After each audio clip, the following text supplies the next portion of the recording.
Hello dear students, आज हम लोग फिजिक्स का एक चैप्टर स्टार्ट करेंगे। केमिस्ट्री में हम लोग 2 चैप्टर पढ़ चुके हैं, केमिकल रिएक्शंस एंड इक्वेशन और एसिड्स, बेसेस एंड साल्ट्स। अब हम फिजिक्स का चैप्टर स्टार्ट करते हैं। फर्स्ट चैप्टर फिजिक्स का है लाइट, रिफ्लेक्शन एंड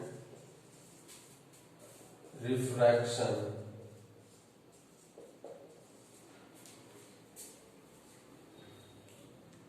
लाइट का बहुत सारा फिनोमेना, मतलब लाइट के वजह से क्या क्या हमारे नेचर में हो रहा है, वो फिनोमेना हमको पढ़ना है।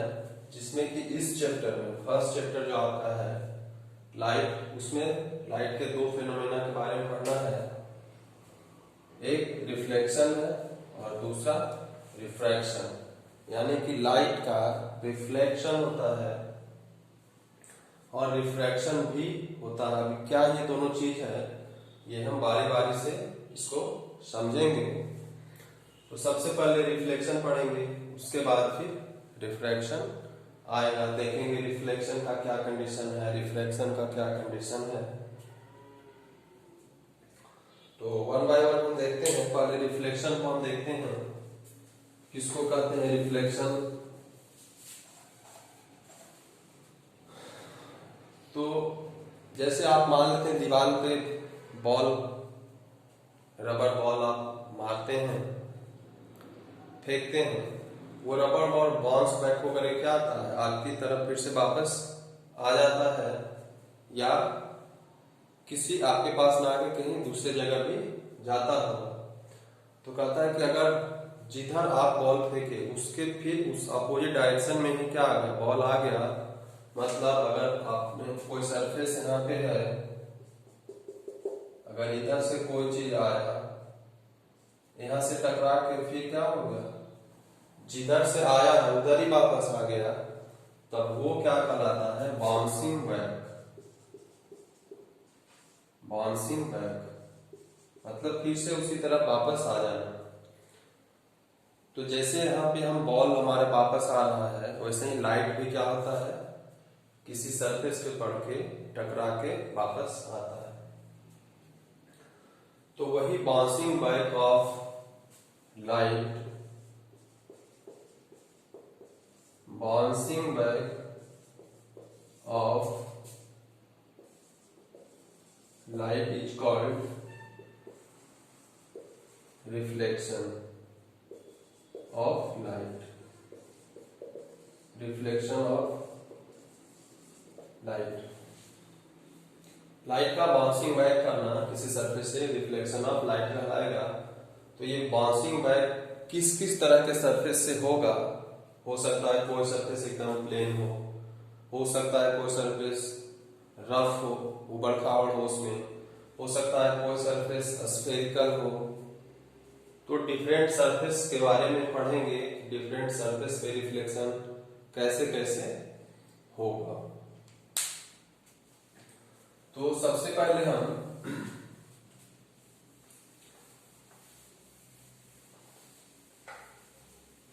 देखते हैं, एक इसका लॉ होता है रिफ्लेक्शन का। लाइट अगर रिफ्लेक्ट करेगा तो इसका लॉ होता है। लॉ ऑफ रिफ्लेक्शन क्या होता है, क्योंकि सरफेस कोई भी हो वही लॉ हर जगह फॉलो होगा। तो लॉ ऑफ रिफ्लेक्शन क्या है, तो पहला लॉ है कि angle of incidence is equal to angle of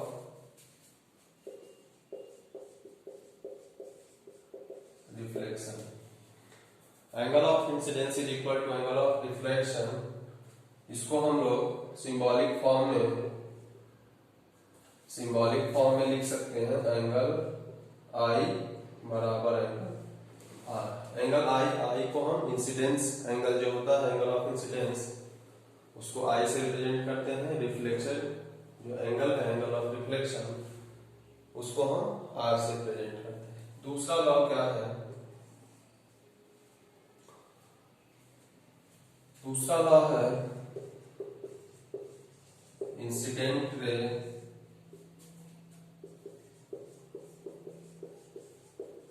reflected ray and normal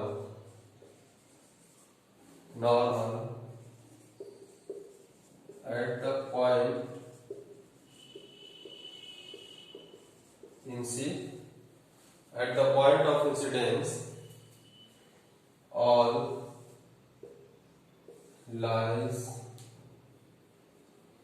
lie in a same plane।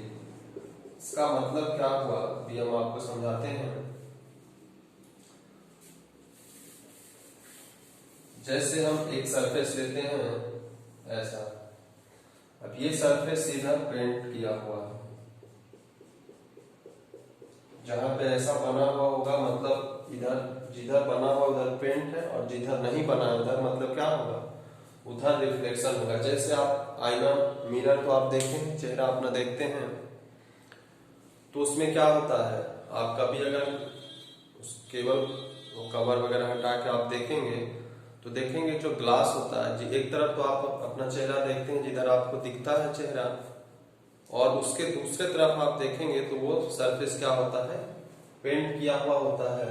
तो जो पेंट किया हुआ है वो तो पेंटेड सरफेस है, और उसके अपोजिट सरफेस जहां से क्या हो रहा है, रिफ्लेक्शन जहां पे होता है, तो लाइट उधर से ही आएगा। अगर जिधर पेंटेड सरफेस है आईना में, उधर से आप देखेंगे तो क्या आपको अपना चेहरा दिखेगा? नहीं दिखेगा, क्योंकि वहां पे लाइट का रिफ्लेक्शन हो ही नहीं सकता।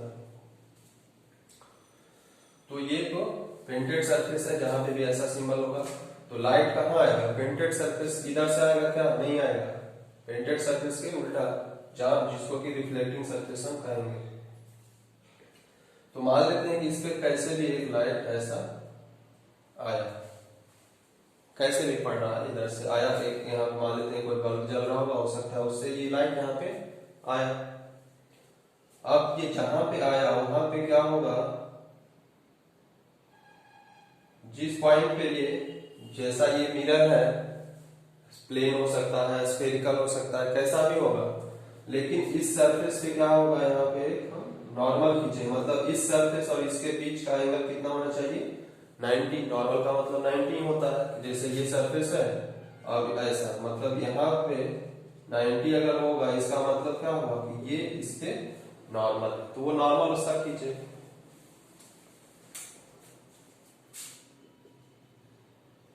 तो कहता है कि ये इंसिडेंट रे है, इसको हम क्या लिखते हैं, इंसिडेंट रे।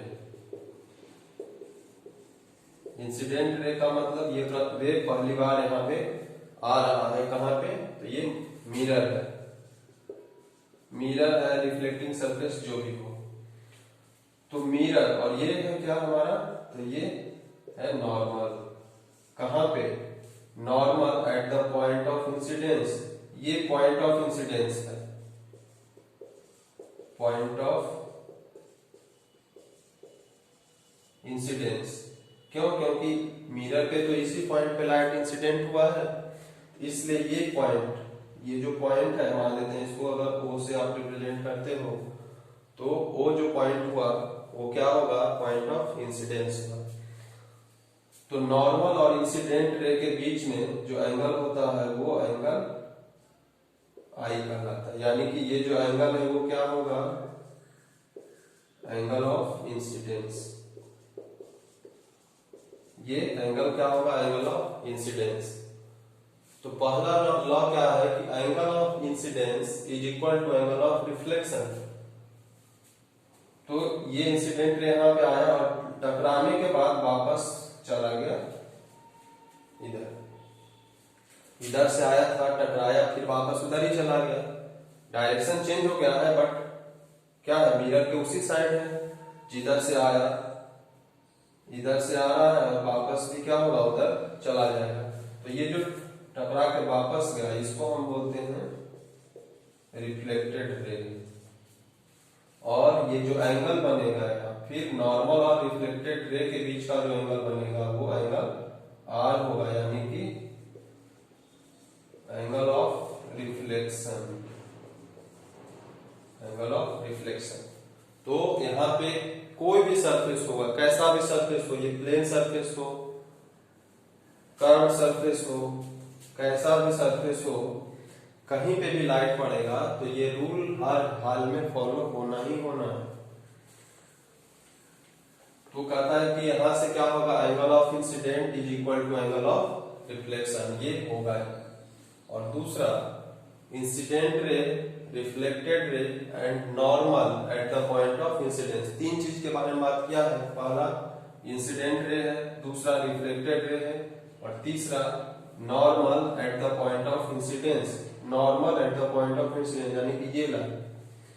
कहता है कि all lie in the same plane, तीनों का तीनों एक ही प्लेन। अभी हम ये फिगर बनाए हैं, तीनों का तीनों ये अगर प्लेन है, प्लेन मतलब जिसमें लेंथ हो और ब्रेथ हो, तो मान लेते हैं कि लेंथ ब्रेथ कुछ भी इसको मान सकते हैं। तो सबका सब एक ही प्लेन में, ऐसा नहीं कि इधर से लाइट आया और इधर बाहर भाग गया, इधर बाहर भाग जाता तो सेम प्लेन में नहीं होता। इस प्लेन से अगर ऐसे आ रहा है तो वापस भी इसी प्लेन में जाएगा। तो कहता है कि all lie in a same plane. तो ये हमारा लॉ ऑफ रिफ्लेक्शन है कुछ, जो कि हर जगह फॉलो होगा। अब हम यहाँ देखेंगे टाइप्स ऑफ मिरर, कितना टाइप्स ऑफ मिरर के बारे में हमको पढ़ना है। तो दो तरह के मिरर के बारे में पढ़ना है हमको अभी। एक तो प्लेन मिरर होगा और दूसरा होगा spherical mirror. Spherical mirror, spherical mirror दो तरह का होगा, वो आगे हम बताएंगे। एक होगा कॉनकेव मिरर और दूसरा कॉन्वेक्स मिरर होगा। तो इसके बारे में आगे हम डिस्कस करेंगे। अभी पहले हम प्लेन मिरर के बारे में देखते हैं कि प्लेन मिरर क्या है, इसमें इमेज का फॉर्मेशन कैसा होगा, उसका इमेज का प्रॉपर्टी क्या होगा, जो इमेज इसमें फॉर्म होगा उस इमेज का प्रॉपर्टी क्या होगा, फिर हम बाद में इस पे आएंगे स्फेरिकल मिरर पे। तो प्लेन मिरर जो हम लोग आप लोग घरों में यूज करते हैं अपना फेस देखने के लिए, तो मान लेते हैं ये प्लेन मिरर है जिसका कि एक सरफेस क्या है, पेंटेड है। तो इधर ऑब्जेक्ट रखेंगे तभी दिखेगा, इधर ऑब्जेक्ट रखेंगे तो दिखेगा क्या, नहीं। पेंटेड सरफेस में आप देखेंगे तो कुछ नहीं दिखेगा। तो मान लेते हैं कि ऑब्जेक्ट कहीं पे है, तो ये जितना डिस्टेंस पे होगा, इसका डिस्टेंस जो भी होगा, मान लेते हैं डी डिस्टेंस पे अगर मिरर से हम रखते हैं ऑब्जेक्ट को, ये ऑब्जेक्ट है। मान ले आप ही मिरर के पास खड़े हैं तो आप उसके लिए ऑब्जेक्ट होंगे, या कोई भी चीज वो ऑब्जेक्ट होगा। तो जितना दूर पे ऑब्जेक्ट होगा, आपको मिरर से उतना ही पीछे या मिरर के अंदर इमेज उसका क्या होगा, दिखाई पड़ेगा। उतना ही उसका इमेज आपको दिखाई पड़ेगा। और जितना बड़ा इमेज होगा, जितना बड़ा इमेज होगा, अगर इसका हाइट h है, हाइट ऑफ ऑब्जेक्ट, और ये हाइट ऑफ इमेज है, उसको हम hi से रिप्रेजेंट किए हैं। h और h डैश से भी कहीं कहीं करता है, h o को h से भी रिप्रेजेंट करेगा और hi को h डैश से भी करता है। तो इसके लिए कोई परेशान होने की आवश्यकता नहीं। तो अब देखिए, ऐसा तो इमेज फॉर्मेशन होगा। अब होता है क्या, इसका क्वेश्चन आता है कि राइट द प्रॉपर्टीज ऑफ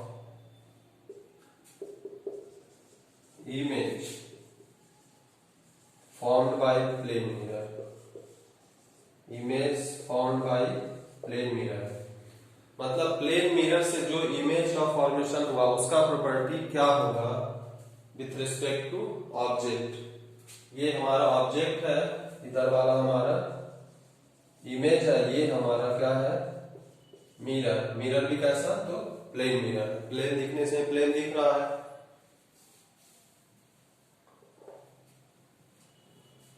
तो पहला प्रॉपर्टी आपको अभी देखने से ही पता चला क्या, कि जितना हाइट ऑब्जेक्ट का होगा उतना ही हाइट क्या होगा, इमेज का होगा। तो यानी कि हमको इमेज का लिखना है प्रॉपर्टी, तो height of image is equal to height of object. Object की हाइट के बराबर ही क्या होगा, इमेज का हाइट होगा। दूसरा, अभी हम क्या बताया आपको कि मिरर से जितना डिस्टेंस पे आप रहोगे उतना ही डिस्टेंस पे लगेगा कि आपका इमेज भी क्या है, मिरर से पीछे है। तो image distance is equal to object distance. ये अगर ऑब्जेक्ट, मिरर से ऑब्जेक्ट के बीच का डिस्टेंस ये अगर ऑब्जेक्ट डिस्टेंस कहलाएगा, तो ये क्या कहलाएगा, इमेज डिस्टेंस। तो जितना डिस्टेंस ये होगा उतना ही डिस्टेंस ये होगा। तीसरा होता है कि इमेज ऑब्जेक्ट जैसा है वैसा ही इमेज बन रहा है। मतलब अगर आप सीधे खड़े हो मिरर में तो आपका इमेज भी क्या दिखाई पड़ता है, सीधा खड़ा ही दिखाई पड़ता है। मतलब सीधा को हम लोग यहाँ पे इरेक्ट करते हैं, तो इमेज कैसा बनेगा, इरेक्ट बनेगा। और दूसरी बात कि यहां से अगर लाइट इस पे जाएगा तो इधर तो पेंटेड सरफेस है, तो लाइट क्या होगा, वापस होकर इधर ही चला आएगा। मतलब लाइट इधर गया ही नहीं, लेकिन फिर भी हमको लगता है कि लाइट पीछे जा रहा है। क्यों, क्योंकि इमेज हमको दिखाई पड़ता है, लगता है कि मिरर से कुछ दूरी पे इमेज का फॉर्मेशन हो रहा है, जो कि एक्चुअल में ऐसा होता नहीं है। ये तो रियल नहीं है। मिरर के अंदर जगह होता है क्या, कि आप अगर 5 मीटर मिरर से आगे खड़ा है तो आपको लगा कि मिरर के 5 मीटर पीछे इमेज का फॉर्मेशन हो रहा है, तो ऐसा जगह होता है क्या, नहीं होता है। मतलब ये इमेजिनरी है।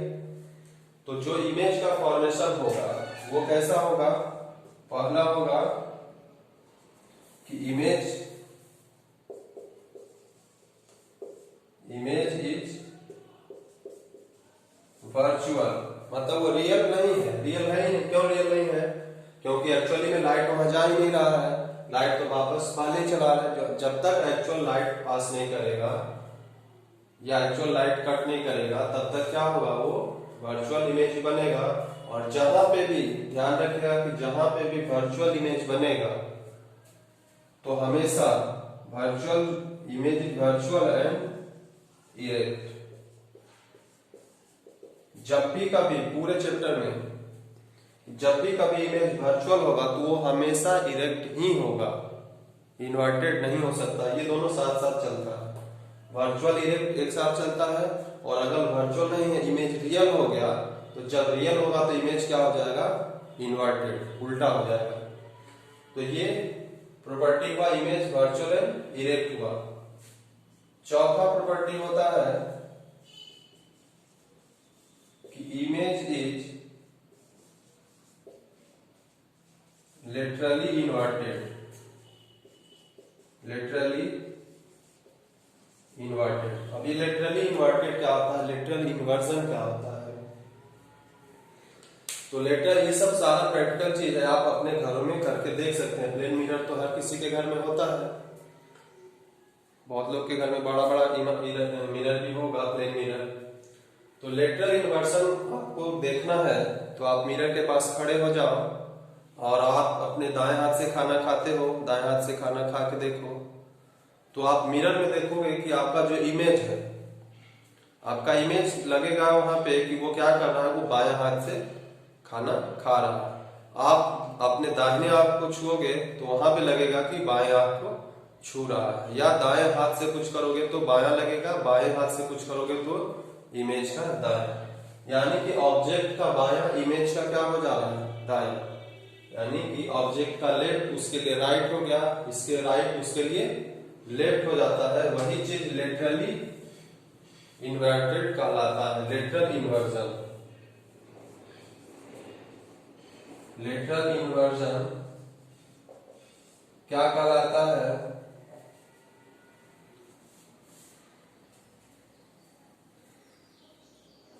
The positioning of left to right and right to left by plane mirror is called lateral inversion। जो वो मतलब आप लेफ्ट देखोगे, लेफ्ट से कुछ काम करोगे तो लगेगा कि इमेज राइट से कर रहा है, और अगर कुछ आप राइट से करते हैं तो वो लगेगा कि लेफ्ट से कर रहा हो, तो वही चीज लेटरल इन्वर्टेड कहलाएगा। तो इमेज, ये चार प्रॉपर्टी है, ये क्वेश्चन अक्सर आता है कि write the properties of image form by plane mirror. तो ये तो बनाने की आवश्यकता नहीं है, लेकिन ये प्रॉपर्टी लिखने की आवश्यकता है। आपको जितना बोलेगा वो आप लिखोगे। कि इमेज का नेचर पूछेगा कि इमेज का नेचर कैसा है, तो ये वर्चुअल एंड इरेक्ट होगा, वर्चुअल एंड इरेक्ट होगा। इमेज कैसा है ये भी कह सकता है, तो लेटरली इन्वर्टेड होगा। तो ये हमारा अभी प्लेन मिरर का हुआ। अब हम देखेंगे स्फेरिकल मिरर के बारे में।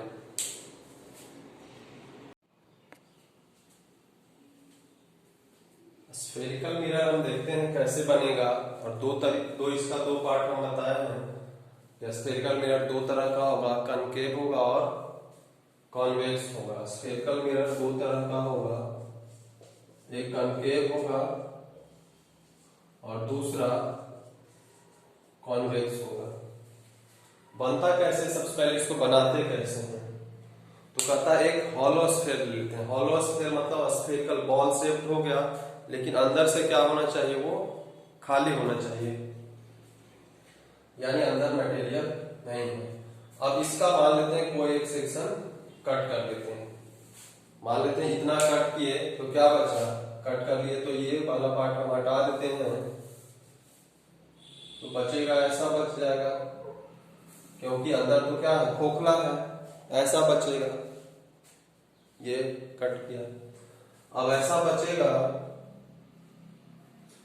तो मिरर बनाने के लिए हमको क्या करना होगा, एक सरफेस पेंट करना होता है। तो यहाँ पे तो दो सरफेस है, जैसे वहां प्लेन मिरर था तो चाहे इधर पेंट करो या इधर पेंट करो, वो प्लेन मिरर ही बनता था। लेकिन यहाँ पे ऐसा बात नहीं है।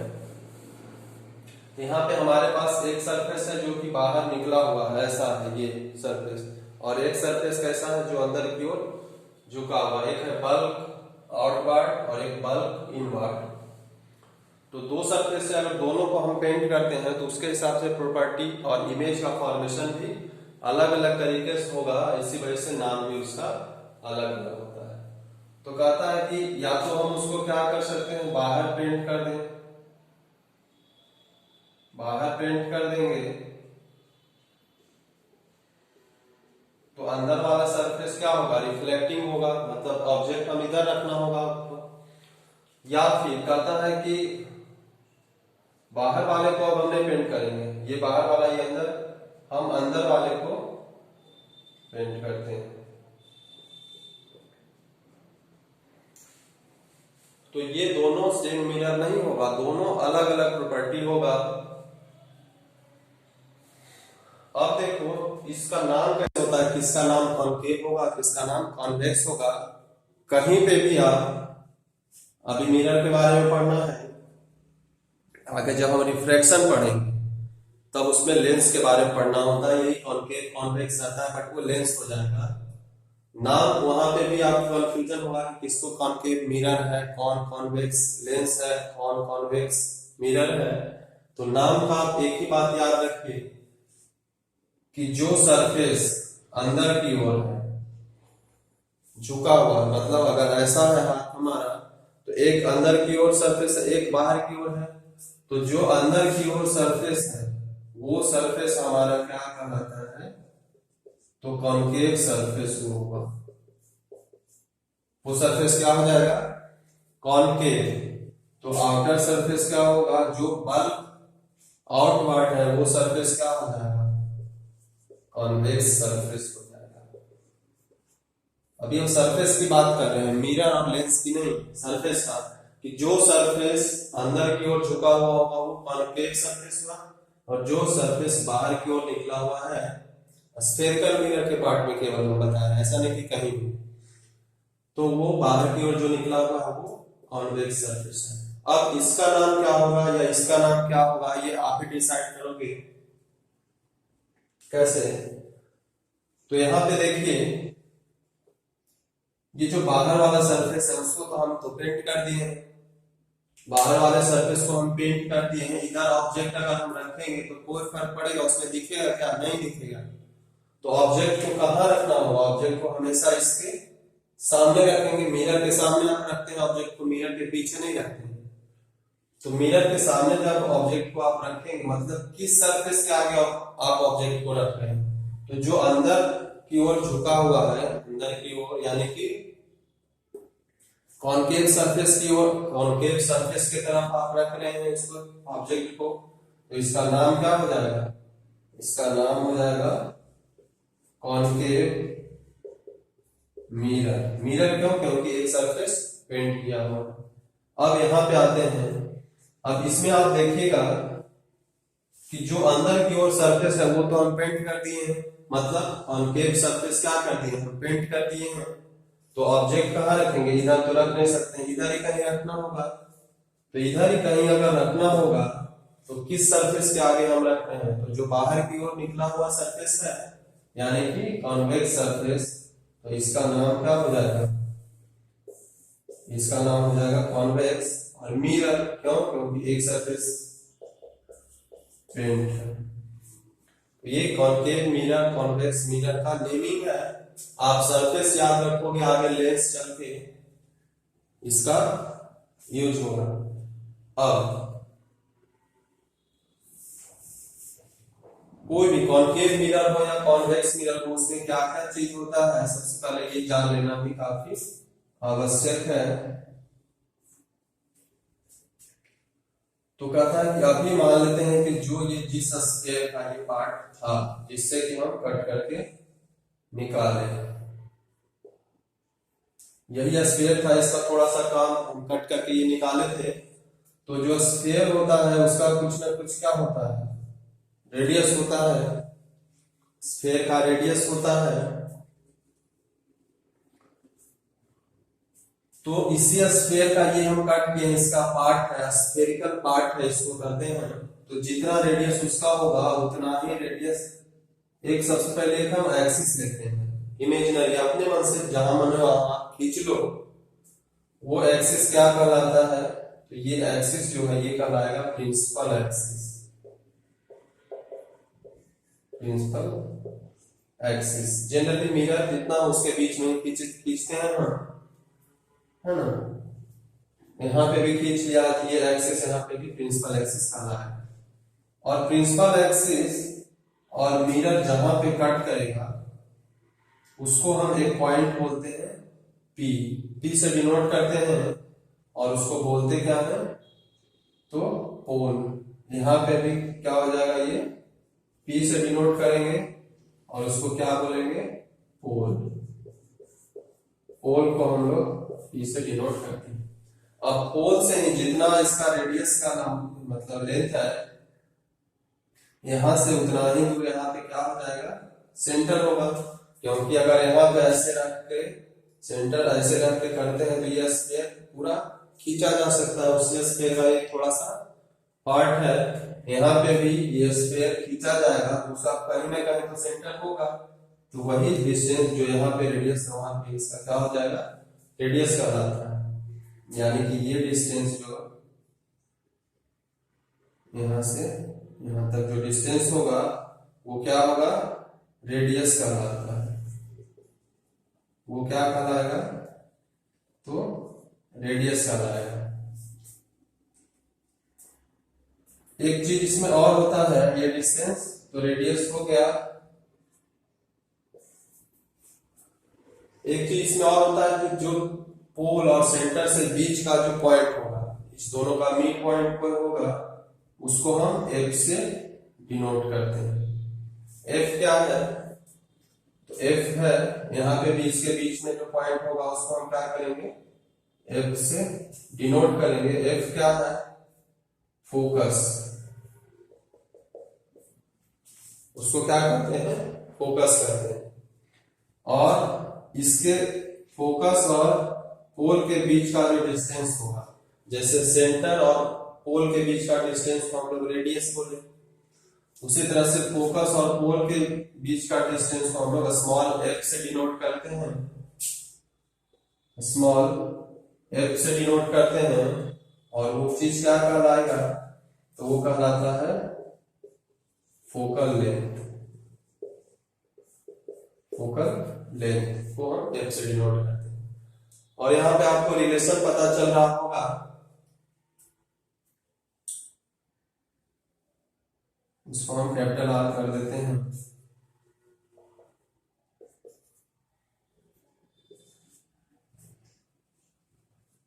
आपको रिलेशन पता चल रहा होगा कि ये जो एफ है इसके बीच में है, मतलब ये जो एफ है वो क्या होगा? आर का आधा होगा, क्योंकि एफ इधर और इतना ही एफ इधर, मतलब 2f किसके बराबर होगा? आर के बराबर होगा। यानी कि 2 फोकल लेंथ किसके बराबर होगा? आर के बराबर, क्योंकि ये डिस्टेंस अभी हम क्या करेंगे? बराबर, क्योंकि मिडिल में होगा। तो f बराबर क्या होगा? r/2 ही होता है। इसमें भी सेम टू सेम ये फॉर्मूला जो भी होगा वो दोनों के लिए सेम होगा, चाहे वो कॉनकेव मिरर हो या फिर कॉन्वेक्स मिरर हो।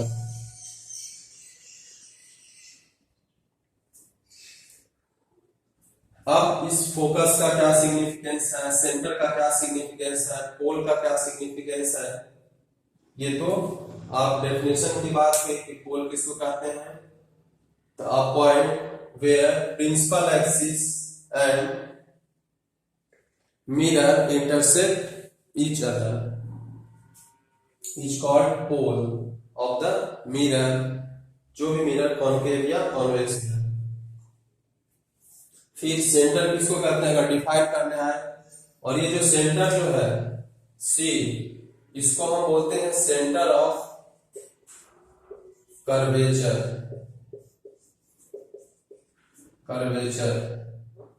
सेंटर ऑफ कर्वेचर क्यों?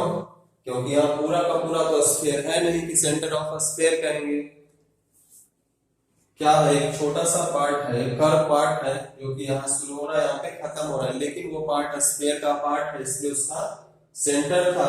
लेकिन ये पार्ट तो स्फीयर रहा नहीं, वो क्या हो गया? कर्व ऐसे ही हो गया, छोटा सा कर्व है, तो इसलिए उसको सेंटर ऑफ कर्वेचर भी बोलते हैं। आर को भी हम लोग रेडियस नहीं बोलोगे, रेडियस ऑफ कर्वेचर बोलते हैं, क्योंकि ये भी कर्वेचर का ही, ये जो रेडियस है रेडियस ऑफ कर्वेचर ही होगा। सेम टू सेम यहाँ पे भी होता है। अब हम आगे देखते हैं कि इमेज फॉर्मेशन का, इसमें जैसे अभी हम प्लेन मिरर में इमेज फॉर्मेशन का देखे कि प्लेन मिरर में कैसे इमेज फॉर्मेशन हो रहा था, उसका प्रॉपर्टी क्या था, वैसा ही हम इसके बारे में भी अभी यहाँ पे देखेंगे कि कॉनकेव मिरर में किस किस कंडीशन में इमेज बनेगा, कॉन्वेक्स में किस किस कंडीशन में इमेज का फॉर्मेशन होगा, वो हम अभी देखते हैं।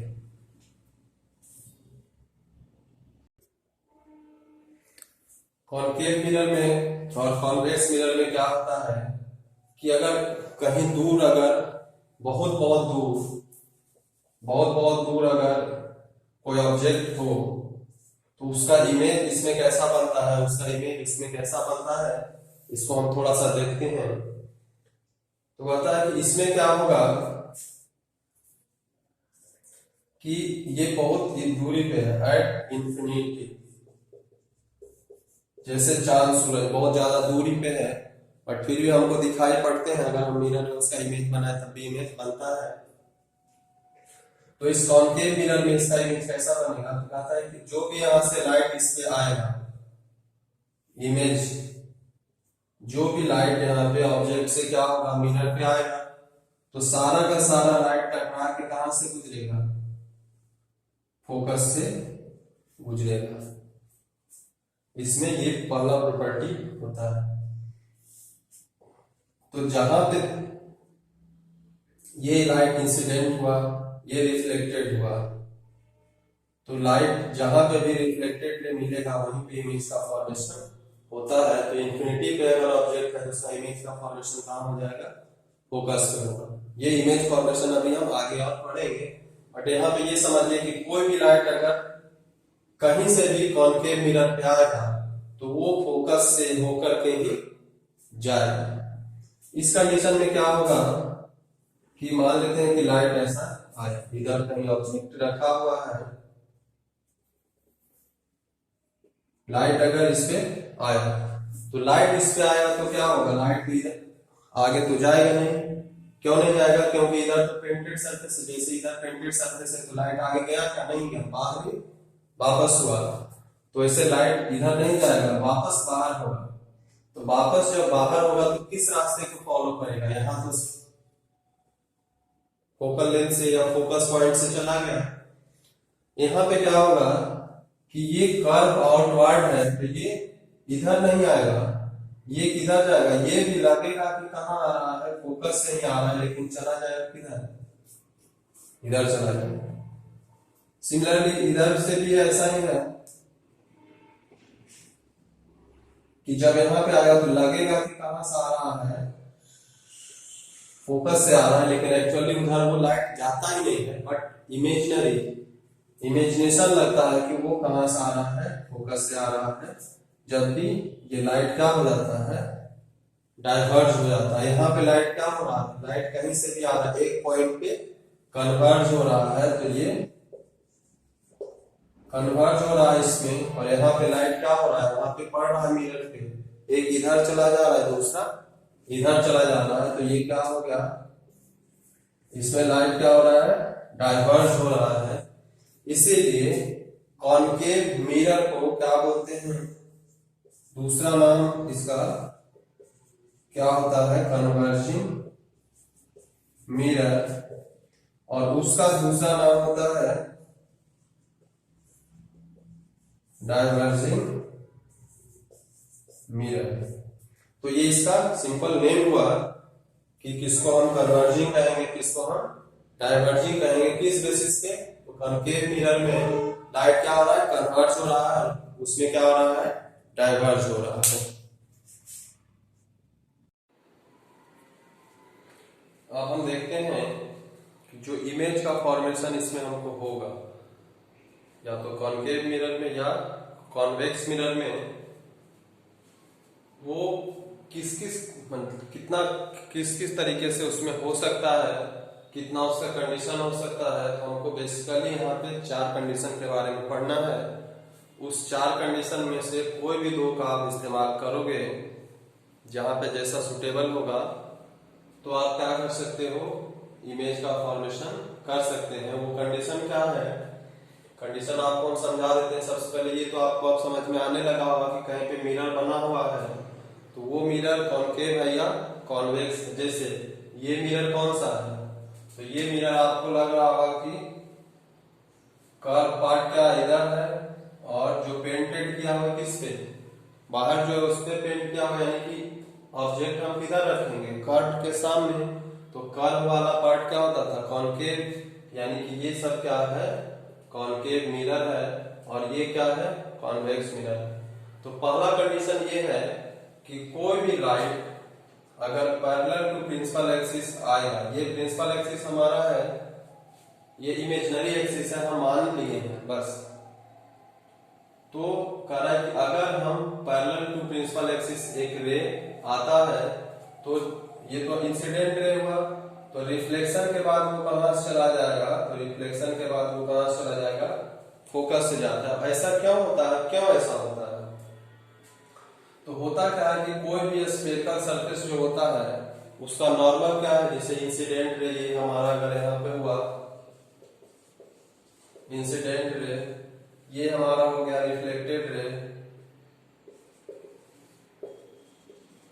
और तो यहाँ पे नॉर्मल कहा है, तो नॉर्मल क्या होता है किसी भी स्फेरिकल सरफेस पे, ये हमारा पॉइंट ऑफ इंसिडेंस है, पॉइंट ऑफ इंसिडेंस है। तो पॉइंट ऑफ इंसिडेंस है तो पॉइंट ऑफ इंसिडेंस पे ही नॉर्मल होता है। तो यहाँ पे जो पॉइंट ऑफ इंसिडेंस को अगर हम सेंटर से जोड़ देंगे तो ये हमारा क्या कहलाएगा, यही लाइन हमारा क्या कहलाता है, तो ये नॉर्मल कहलाएगा। कहाँ पे, eight the point of incidence. तो हम बताए थे आपको कि कोई कैसा भी सरफेस हो वहां पे क्या होगा, लॉ ऑफ रिफ्लेक्शन जो है वो वैलिड होगा। तो यहाँ पे ये जो एंगल होता है नॉर्मल और इंसिडेंट रे के बीच, ये एंगल क्या होगा, आई, एंगल ऑफ इंसिडेंस। और ये एंगल क्या होता था, नॉर्मल और रिफ्लेक्टेड रे के बीच, एंगल ऑफ आर। तो हमेशा एंगल आई बराबर एंगल आर होगा। और ये क्या होगा, कब होगा, जब ये फोकस से जाएगा तभी होता है। तो हमारा ये तो यहाँ आपको समझाने का मतलब था कि जैसे वहां पे आपको नॉर्मल समझ में आ रहा था कि प्लेन है, इस पे यहाँ पे 90 बन गया तो ये नॉर्मल समझ में आ रहा था। लेकिन स्फेरिकल सरफेस अगर कहीं है तो वहां पे नॉर्मल कैसे ड्रा करेंगे, तो उस पॉइंट से वो जिस स्फेयर का पार्ट होगा उसके सेंटर को अगर हम मिलाते हैं तो वो हमारा क्या होगा, इस कंडीशन में नॉर्मल होगा। तो ये तो यहाँ पे हो गया, इसका यहाँ आवश्यकता नहीं था। तो ये पहला कंडीशन कहता है, फर्स्ट कंडीशन कहता है कि अगर parallel to principal axis, parallel to principal axis, ये प्रिंसिपल एक्सिस है, प्रिंसिपल एक्सिस के पैरेलल अगर कोई रे आता है तो मिरर से टकराने के बाद वो क्या होगा, रिफ्लेक्ट होगा, रिफ्लेक्ट होगा, बाउंस बैक होगा।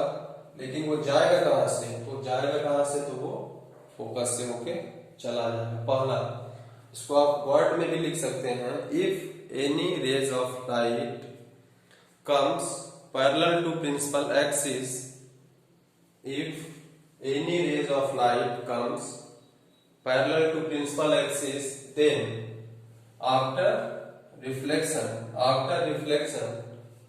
it passes through focus of the mirror। कौन सा mirror, concave mirror, focus of the concave mirror, ऐसा वर्ड में लिख सकते हैं। और ये उसका क्या हुआ, इमेज हुआ। तो कॉनकेव के केस में क्या होगा, फोकस से पास करेगा, लेकिन इसके केस में क्या होगा, इसके केस में भी क्या होगा, अगर हम प्रिंसिपल एक्सिस के पैरेलल रे खींचते हैं तो ये रिफ्लेक्ट करेगा, ये डाइवर्ट हो जाता है। लेकिन लगता कहां से है, कि लगता है कि वो फोकस से ही आ रहा है। अगर उसको आप कभी देखोगे, कभी लेबोरेटरी में आप जाना, वहां पे कॉनकेव मिरर, कॉन्वेक्स मिरर वो रखा होता है, वो आपके टीचर अलाउ करें अगर तो आप देख सकते हैं। तो यहाँ पे क्या होता है, तो इस कंडीशन में आप लिखेंगे, if a ray comes parallel to the principal axis on incident on कैसा मिरर है, convex mirror, then after reflection it seems to be come from focus of the convex mirror। वो आता एक्चुअली नहीं है, seems मतलब लगता है कि वो यहां से आ रहा है। और इस केस में अगर आप नॉर्मल ड्रा करेंगे तो फिर इस पॉइंट से क्या होगा, ये हमारा क्या होगा, नॉर्मल, और इसको आगे बढ़ाओगे तो ये एंगल क्या होगा, इसके बराबर हो जाएगा। ये हमारा एंगल ऑफ इंसिडेंस हो जाएगा, एंगल ऑफ रिफ्लेक्शन, और ये पूरा क्या हो जाएगा, नॉर्मल। नॉर्मल के बारे में हम बताए थे कि किसी पॉइंट को सेंटर से मिला देंगे वही हमारा नॉर्मल हो जाता है। तो पहला कंडीशन ये हुआ। दूसरा कंडीशन क्या होता है कि पहले ही लाइट अगर हम फोकस से ले जाएं, पहले ही लाइट को अगर हम फोकस से ले जाएं तो कहता है कि after reflection it becomes parallel to principal axis. पहले ही अगर हम फोकस से ले जाएं या फिर इस कंडीशन में लगेगा कि फोकस से आ रहा है, लेकिन फोकस से तो एक्चुअली आता नहीं, इसीलिए हम डॉटेड, जो यहाँ पे रियल नहीं होगा उसको हम डॉटेड पार्ट में दिखाएंगे। जो रियल हो रहा है वो पूरा का पूरा पार्ट होगा। ये डॉटेड नहीं है ना, ये भी डॉटेड नहीं है, ये डॉटेड है, ये डॉटेड है, इधर भी डॉटेड पार्ट है। तो ये क्या होगा कि अगर इंसिडेंट रे ये हो गया तो फिर वापस क्या हो जाएगा, ये पैरेलल टू प्रिंसिपल एक्सिस। तो इसका आप स्टेटमेंट लिख सकते हैं, if any ray passes through focus of the concave mirror then after reflection it becomes parallel to principal axis. यहाँ पे इंसिडेंट रे ये हो गया और ये रिफ्लेक्टेड रे हो गया। इस कंडीशन में आप लिख सकते हैं, if any ray seems to be come from focus, जबकि आता ऐसा नहीं आ रहा है कहीं दूसरे जगह से, लेकिन लगेगा कि आपको फोकस से ही आ रहा है। देखोगे तो if any ray seems to be come from focus of the convex mirror then after reflection it becomes parallel to principal axis। ऐसा ये दो कंडीशन हुआ। तीसरा कंडीशन हम यहीं पे बताते हैं,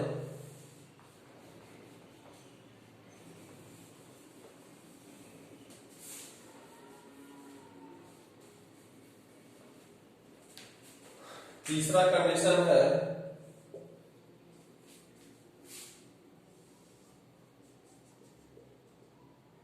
तीसरा कंडीशन क्या कहता है कि अगर कोई लाइट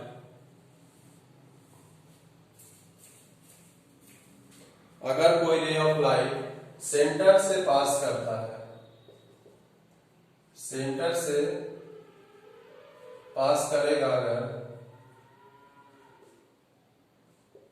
तो जिस रास्ते से आया है उसी रास्ते से क्या होगा, वापस भी वो चला जाएगा।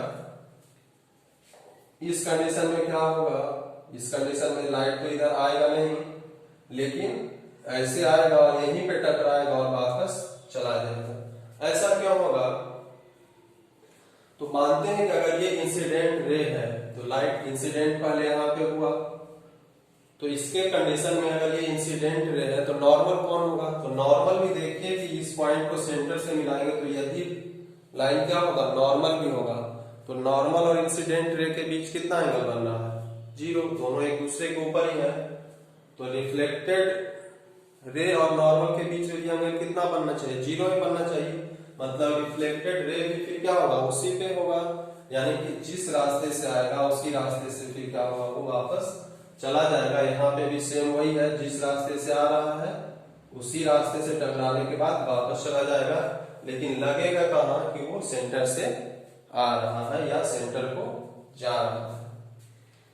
तो इसका स्टेटमेंट लिखेंगे, if any ray passes through centre of curvature then after reflection it again passes through centre of curvature, या फिर आप लिख सकते हैं, if any ray passes through centre of curvature after reflection it goes through the same path. जैसा ये आया उसी पाथ को फिर से वो रिफ्लेक्शन के बाद वो फॉलो करेगा। ये भी यहाँ पे भी सेम कंडीशन होगा। अब चौथा कंडीशन है, ये तो तीसरा कंडीशन था, अब चौथा कंडीशन यहाँ पे हम बताते हैं आपको।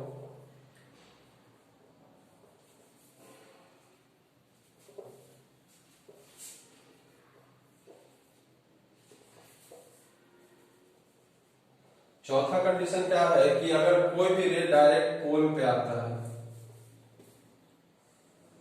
कोई भी रे अगर डायरेक्ट पोल पे आता है, यहां पे भी है, कोई भी रे अगर डायरेक्ट पोल पे आता है,